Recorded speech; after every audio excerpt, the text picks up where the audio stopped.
நமஸ்காரம். 1000 நாமங்கள் 1000 கதைகள் 399வது திருநாமம் நேயாய நமக.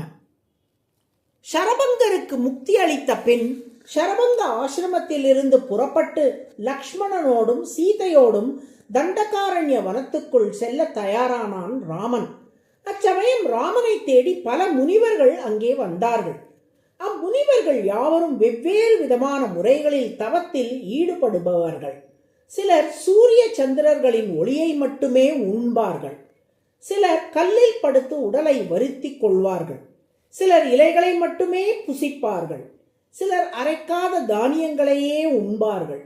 சிலர் கழுத்தளவு நீரில் தவம் புரிபவர்கள். சிலர் வெட்ட வெளியில் தவம் புரிவார்கள். சிலர் ஈர ஆடை மட்டுமே அணிவார்கள். சிலர் தண்ணீரை மட்டும் உண்பார்கள். சிலர் காற்றை மட்டும் உண்பார்கள். இத்தகைய பல குழுக்களாக இணைந்து வந்த முனிவர்கள் மொத்தமாக ராமன் திருவடிகளிலே சரணாகதி செய்து தங்களது பிரார்த்தனையை ராமனிடம் முன்வைத்தார்கள். சோயம் பிராமண பூயிஷ்டா வானப்பிரஸ்தகணோ மகான் துவன்னாதா அநாதவத் ராமா ராட்சசைஹி வத்தியதே புருஷம். ஸ்ரீராமா, காட்டில் வசிக்கும் முனிவர்களான நாங்கள் அரக்கர்களாலே மிகுந்த சிரமத்துக்கு ஆளாகிறோம். ராவணனை சேர்ந்த அரக்கர்கள் பல முனிவர்களை கொன்றுவிட்டார்கள். உனது தொண்டர்களான நாங்கள் இன்று அநாதைகளைப் போல் இருக்கிறோம். அராத்வத்தோ கதிர்வீரா பிருத்திவ்யாம் நோபபத்யதே பரிபாலயன சர்வான் ராட்சசேபியோ நிருபாத்மஜா. ராமா, உன்னை விட்டால் எங்களுக்கு வேறு புகலிடம் இல்லை. ஆகையால் அந்த அரக்கர்களிடமிருந்து எங்கள் அத்தனை பேரையும் நீதான் காத்தருள வேண்டும் என்று ராமனிடம் முனிவர்கள் பிரார்த்தித்தார்கள். இருளிடை வைகினேன் இரவி தோன்றினாய் அருளுடை வீரனின் அபயம் யாம் என்றார் என்று இக்காட்சியை பாடுகிறார் கம்பர். ராமா, நாங்கள் இருளில் வாடியிருந்த நேரத்தில் கதிரவன் போல் நீ தோன்றி இருக்கிறாய். துயராகிய இருளை போக்கி ஒளி தந்து எங்களுக்கு நீ அபயம் நல்க வேண்டும் என்று முனிவர்கள் ராமனிடம் கோரினார்கள். அப்போது ராமன் அவர்களை பார்த்து, ஏன் என்னிடம் வந்து பிரார்த்தனை செய்கிறீர்கள் என்று கேட்டான். நைவமர்ஹத மாம் வக்தும் ஆக்ஞாப்யோகம் தபஸ்வினாம். முனிவர்களே, அடியேன் உங்களின் தொண்டன்.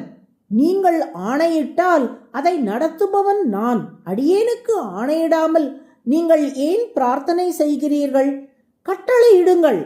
உங்களை துன்புறுத்தும் அத்தனை அரக்கர்களையும் நான் அழிப்பேன், இது உறுதி. பிதுஸ்து நிர்தேசகர பிரவிட்டோகம் இதம் வனம் பவதாம் அர்த்தசித்தியர்த்தம் ஆகதோகம் எதிர்ச்சையா தஸ்யமேயம் வனேவாசா பவிஷ்யதி மகாபலஹா. நான் என் தந்தையின் வாக்கை நிறைவேற்றுவதற்காக காட்டுக்கு வரவில்லை. அதை சாக்காக வைத்துக்கொண்டு நல்லோர்களான உங்களுக்கு நன்மை செய்வதற்காகவே காட்டுக்கு வந்துள்ளேன். உங்களுக்கு தீங்கு செய்யும் அரக்கர்களை அழித்து உங்களை காப்பேன். எனது வீரத்தையும் எனது தம்பியின் பராக்கிரமத்தையும் விரைவில் நீங்கள் காண்பீர்கள். எப்போது நீங்கள் கட்டளையிட்டு விட்டீர்களோ இனி அதை அப்படியே நிறைவேற்றாமல் நான் ஓயமாட்டேன். வருந்தாதீர்கள் என்று சொல்லி முனிவர்களை தேற்றினான் ராமன்.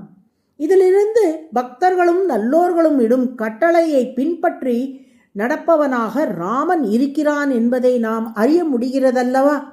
நேயக என்றால் வழி நடத்தப்படுபவர் என்று பொருள். பக்தர்களுக்கு வசப்பட்டு அவர்களின் சொல்படி நடந்து அந்த பக்தர்களாலேயே வழி நடத்தப்படுவதால் ஸ்ரீராமன் நேயக என்று அழைக்கப்படுகிறான். அதுவே சகஸ்ரநாமத்தின் 399வது திருநாமம். நேயாய நமக என்று தினமும் சொல்லி வரும் அன்பர்கள் நினைக்கும் நற்காரியங்களை ராமன் நடத்தி முடித்து தருவான். நாராயண நாராயண.